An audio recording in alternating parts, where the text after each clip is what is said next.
Absolutely. I think that they have an ego that's often inflated to the point of not wanting other people to be around them. Is sometimes that ego justified? Justified in what way? They're good enough to have that ego? Not really, no. A lot of West Tyson kids are really privileged from the time they're little to the time they're old, and they're used to getting what they want, whether it's in athletics, it's in school.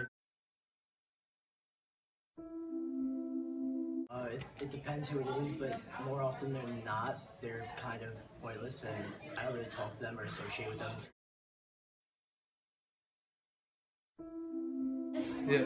I wouldn't say pointless. They definitely make some good cheerleaders.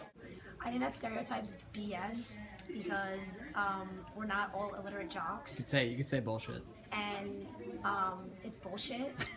Considering that actually a couple of the highest ranked kids in our class are illiterate jocks, and our girl on my lacrosse team is ranked 25 in the class. Connor, can you comment on anything Joe just said?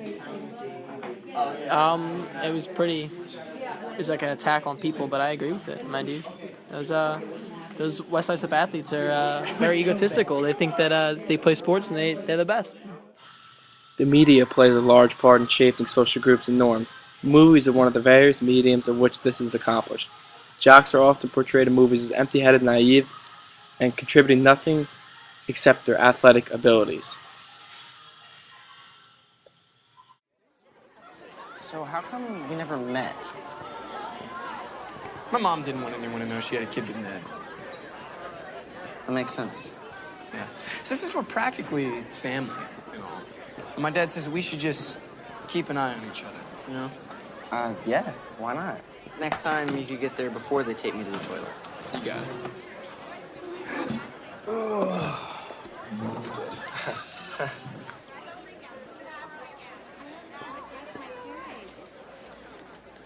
Who's that? Nicole. Yeah, you two going out? No, she's the head cheerleader. I should never go out. You know, Alex, when I first met your mother, I was so nervous. You met my mother? What? My mother? Yeah. You just said the first time I met your mother, I was so I did? nervous. Yeah. Oh, that's weird. Is your mom hot? Dude, what? Joking. What do I say to that? Joking. Dude. Stan. I hate that guy.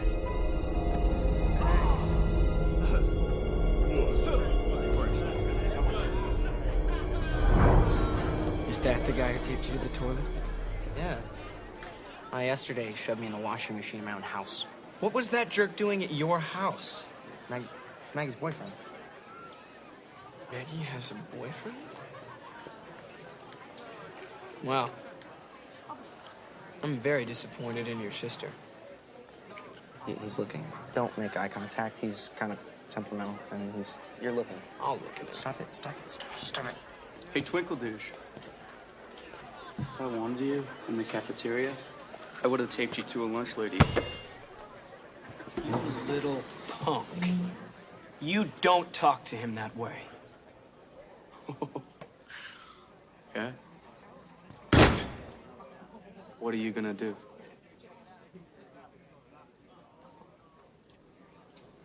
What am I gonna do? First, I'm gonna call your father. Heads up!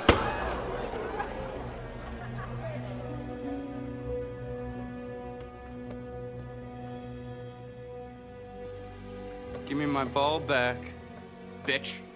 You know, Stan, I feel sorry for you. You don't know me. Oh, but I do. All too well. You're the man. Captain of the basketball team. Dates the pretty girls. High school is your kingdom. But people, Stan's a bully. Why? It'd be way too easy to say Stan preys on the weak simply because he's a dick. No. Stan here is much more complex than that. See, according to leading psychiatrists, Stan's a bully for one of three reasons. One, underneath all of that male bravado, there's an insecure little girl just banging on the closet door trying to get out. Two, like a caveman, Stan's brain is underdeveloped. Therefore, Stan is unable to use self-control, and so he acts out aggressively. And the third reason, Stan has a small wiener.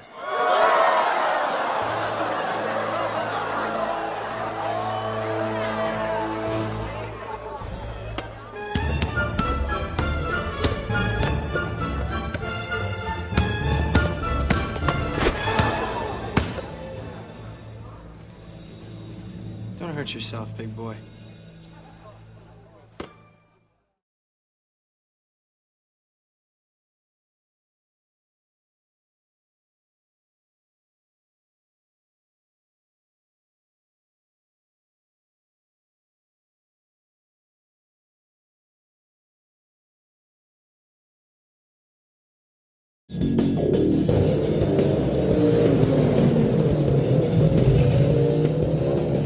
Hey, park in that handicap spot. It'll make us look cool. That's awesome.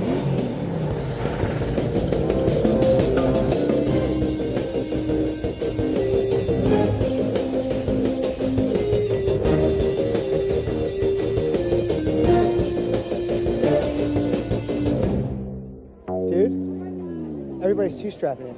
Just stay with the one strap. I can't right now. What are you doing? What are you doing? Don't succumb to the peer pressure. What are you doing? You're supposed to use two straps. One strap is peer pressure. No, you're fucking up right now. Okay, those are goths. Those are nerds. I don't know what they are. What the fuck are those things? I'm so confused right now.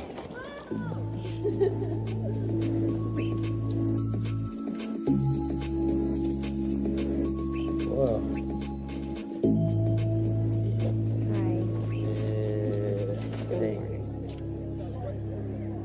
Oh, hey, yo.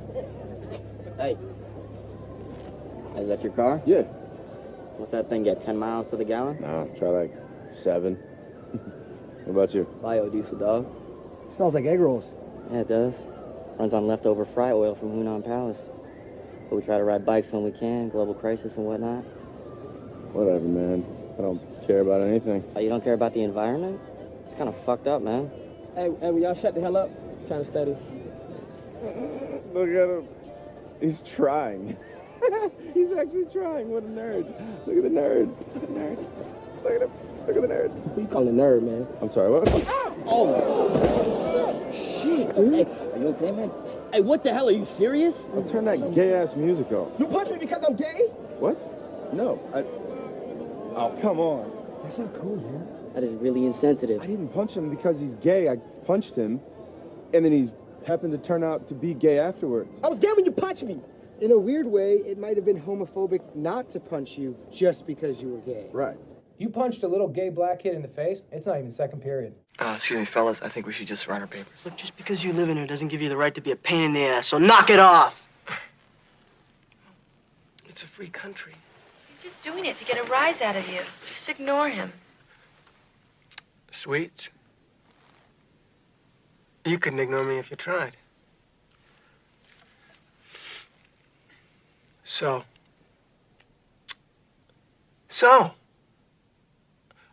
are you guys like boyfriend, girlfriend? Steady dates? Lovers? Come on, Sporto. Level with me. Do you slip her the hot beef injection? Go to hell! Enough! Hey, what's going on in there? Pricks.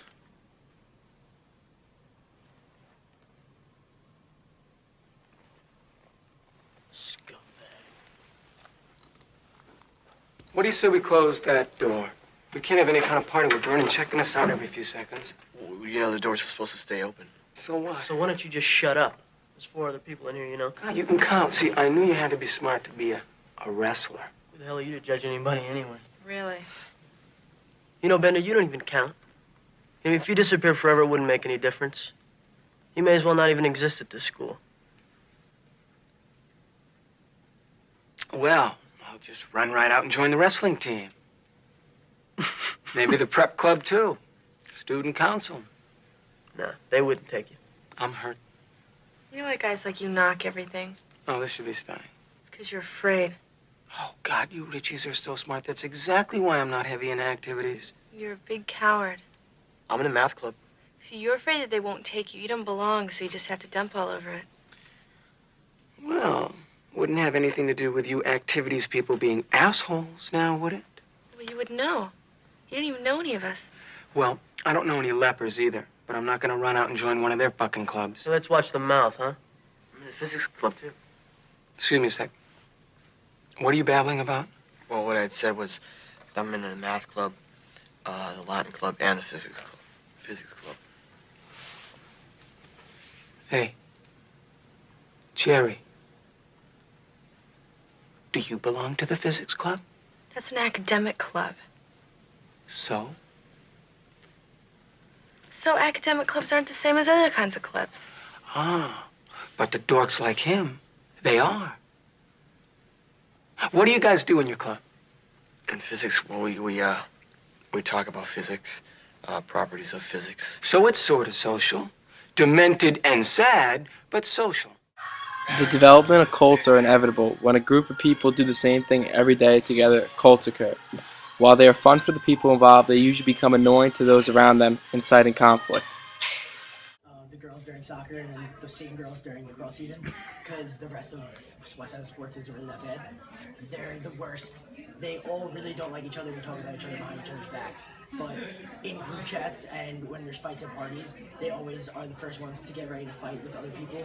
And I just think it's ridiculous because they're all just annoying and no one really likes them. We just go to their games because they're going to have a party if they win. They're pretty good all the time. So there's normally some parties because they normally win.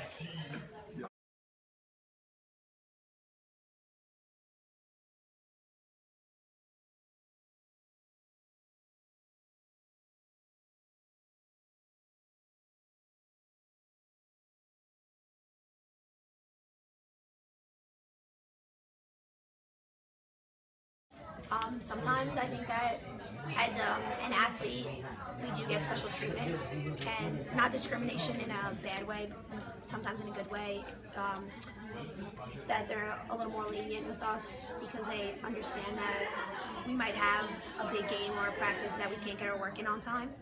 So in some ways we do get a little bit of special treatment, but in other ways I think that teachers actually discriminate us in bad ways and think that because we're athletes that we won't focus and do our schoolwork. And so I think it could go either way.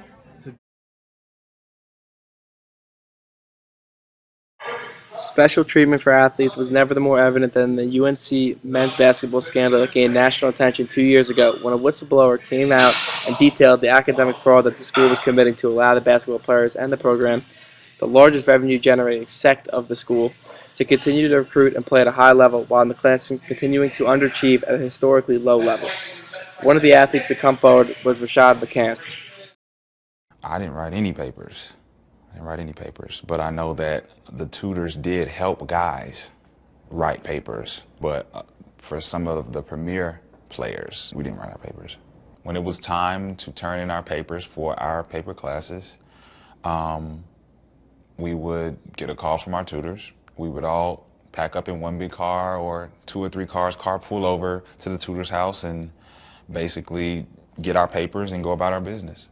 How much do you think Roy Williams knew about the paper class system? I think he knew 100%. Why do you say that?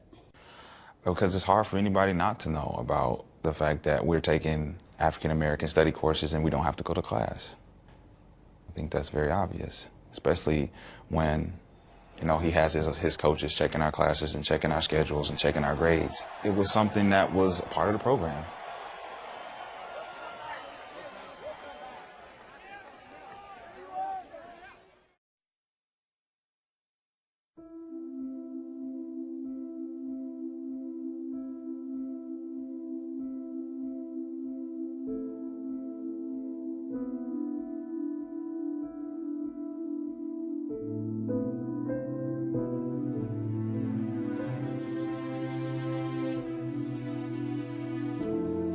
Let's take this time to say whatever it is we want while the doors are closed.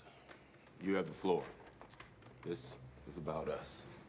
Man, this shit ain't about us. This is all about Coach Carter. We're the basketball team. All I see is you on TV, getting famous, eating that shit up. Is that all you see? That's all I see. You ain't lying.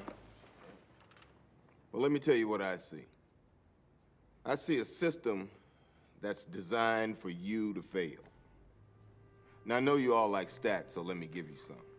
Richmond High only graduates 50% of its students. And of those that do graduate, only 6% go to college. Which tells me when I walk down these halls and I look in your classrooms, maybe only one student is going to go to college. Well, damn, Coach Carter, if I ain't going to college, where am I gonna go? Now, that's a great question. And the answer for young African-American men in here is this: probably to prison. In this county, 33% of black males between 18 and 24 get arrested. So look at the guy on your left. Now look at the guy on your right. One of you is going to get arrested. Growing up here in Richmond, you're 80% more likely to go to prison than college. Those are the numbers. Those are some stats for your ass. Now, I want you to go home and look at your lives tonight. Look at your parents' lives. And ask yourself, do I want better? If the answer is yes, I'll see you here tomorrow. And I promise you, I will do everything in my power to get you to college and to a better life.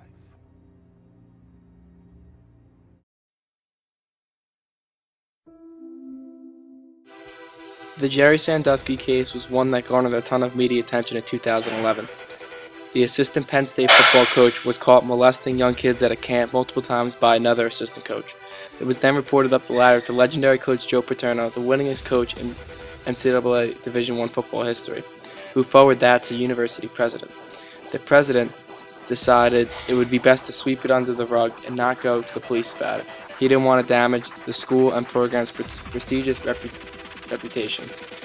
Joe Paterno didn't want to damage his own legacy. Failure to oversee an instance like this one is an example of the advantage that athletes and people involved in the sport get. A serious offense went unreported for years by the university president because of a football team, one program that basically ended up running the entire school.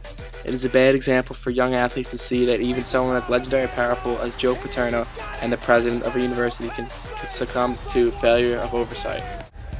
The Baylor football program just recently found itself mired in a similar scandal. Baylor football players repeatedly were reported for sexually assaulting females. These reports went not only to the police but the university. For years, the university failed to do anything about it. They didn't tell anybody or discipline any of the players. At this point in the program history, Baylor was just rising up to be a perennial power in the Big 12 and college football as a whole. The administration did not want to mess that up. By releasing this information and self-disciplining the program, they would have lost bowl games, recruits, and a ton of respect within college football and as a university. Instead, they tried to sweep it under the rug, but as always, the NCAA found out, and as a result, the coach has been fired, the president has resigned, and a lot of people involved within the scandal that played a part in covering it up have also been let go. Lives have changed drastically because of this incident, and it was because of a bunch of young, cocky, arrogant kids that thought they can get away with it.